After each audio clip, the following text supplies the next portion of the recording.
윤석열이 상황이 돼서 김문수를 통해 다시 대한민국을 독점하고 국민에게 총구를 수시로 겨루는 그런 나라가 될 수도 있습니다.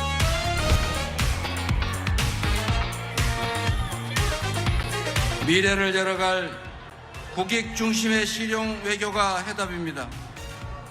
굳건한 한미 동맹이야말로 실용 외교의 토대입니다.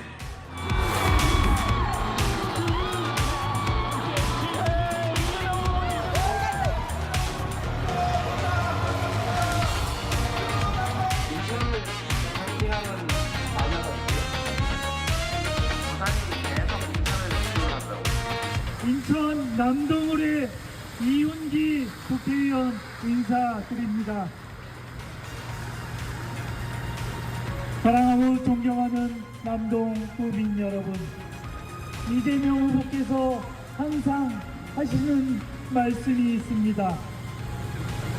정치는 국민들이 하는 것이다.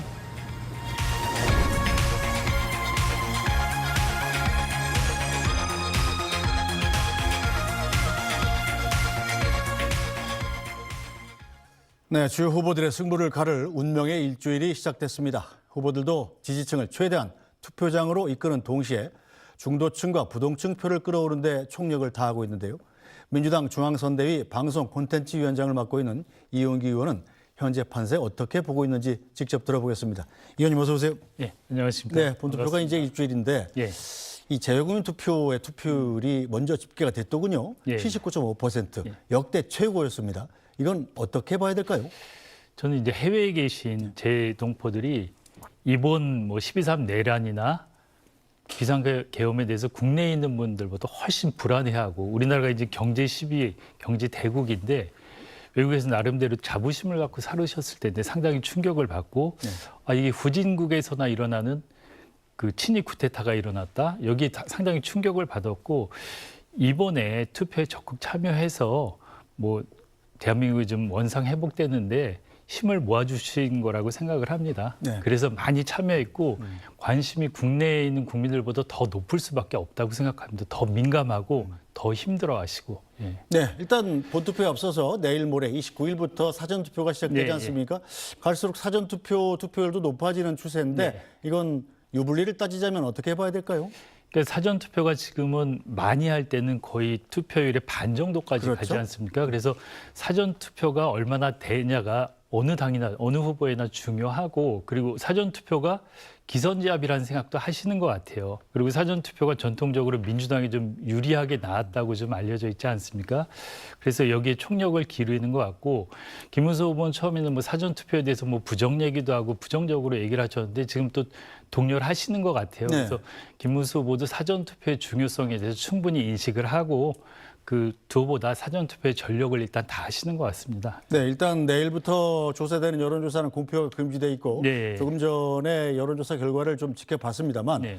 이재명 후보의 1위가 아직은 강고합니다. 그런데 정체된 상태고요. 이 김문수 후보하고 이준석 후보의 지지율이 조금씩 올라오고 있는 상황이거든요. 현재 판세대로라면 이재명 후보가 안정적으로 당선될 수 있다, 이렇게 보십니까? 저는 이제 지지율이 네. 왔다 갔다 하기도 하는데, 그리고 일부에서는 이제 많이 좁혀졌다고도 하는데 오늘은 또 다시 좀 벌어진 것 같아요. 그리고 조사 방법, 시기, 그리고 표본을 어떻게 모집하냐에 따라서 또 달라지기 때문에 여론조사에 일희일비할 필요는 없을 것 같고, 그리고 제가 본 바닥 민심, 그리고 이번에 유권자들의 네. 생각은 정권 교체, 그리고 내란 세력 심판, 이게 가장 중요하다고 생각을 해요. 그래서 저는 이재명 후보의 어떤 지금 지지도나 당선에는 영향이 없을 거다, 그렇게 생각을 합니다. 네, 일단 막판 꼽히는 변수가 바로 보수 진영의 단일화인데 네. 지난번 대선 때 보면 안철수 후보가 절대 손가락을 어떻게 하겠느니 그러면서 단일화 안 하겠다고 예. 그랬다가 사전투표 전날 단일화를 했단 말입니다. 예. 바로 내일이 사전투표 전날입니다. 혹시 막판에라도 이준석, 김문수 이 두 후보가 단일화할 가능성은 얼마나 보십니까? 저는 가능성이 높다고 봅니다. 어. 지금 어제 이제 이준석 후보는 0%라고 단일화 안 하겠다고 했지만 네. 가능성이 높아 보이는데, 아까 여론조사 조금 전에 봤지만 단일화해도 한 10%포인트 정도 이재명 후보가 이기는 걸로 나왔고, 그리고 단일화한다고 김문수 후보와 그 이준석 후보의 표가 다 합쳐지는 건 아니고 또 투표를 포기하는 분도 있고 그렇기 때문에 단일화 효과가 지금 구도에서는 그렇게 크리라고 생각하지 않습니다. 네, 일단 민주당 이재명 후보 역시 이번 대선에서 외연 확장을 활발히 하고 있고, 네. 자 김문수 후보 역시 이 외연 확장에 힘을 들이는데 오늘 보니까 이낙연 전 총리가 합류를 했단 말이에요. 이건 어떻게 평가하십니까? 저는 오늘 그 이낙연 후보가 나오면서 김문수 후보에게 한 표를 보태주기 위해서 나왔다고 말씀을 하셨는데 한 표 보태주는 거 이상의 효과가 있을까 싶습니다. 지금 이낙연 후보가 먼저 정부에서 총리도 하고 뭐 아주 주목받는 정치인이었지만 지금 3류 정치인으로 전락을 했고 뭐 지지세도 별로 없는 것 같고 그래서 아까 말씀하신 것처럼 김문수 후보에게 한 표를 보태주러 나왔다는데 전 그 한 표 이상의 의미는 없다고 생각을 합니다. 네, 일단 어제 있었던 일이지만 이 대법관 수를 100명으로 늘리는 법안 그리고 또 비법조인도 대법관으로 임명할 수 있게 하는 법안을 당 지도부가 철회를 해버렸단 말입니다. 네. 각 개별 의원들이 낸 법안을 지도부가 지시해서 처리하는 경우가 많지는 않은 건데요.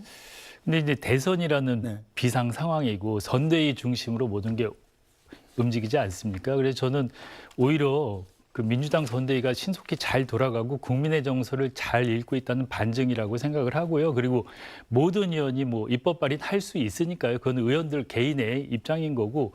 근데 이 건에 대해서는 당 입장에서는 좀 더 신중하고 좀 더 검토가 필요하다고 판단을 하신 것 같아요. 네. 그래서 저는 당에서 잘 정리하고 그리고 이번에는 어떤 정권 교체나 내란 종식 이게 이슈인데 거기에 대법관 문제가 들어가는 거는 당에서 지금 구도에서는 아니라고 판단을 하신 것 같고 저는 신속하게 결정을 아주 잘했다고 봅니다. 네, 어쨌든 어려운 시간 내주셨으니까 이용기 의원께서 맡고 계시는 이 민주당 방송 콘텐츠 특별위원회 예. 얘기도 좀 질문을 드려보겠습니다. 예, 예. 현재 가장 중점적으로 추진하고 있는 방송 관련 입법이 있나요?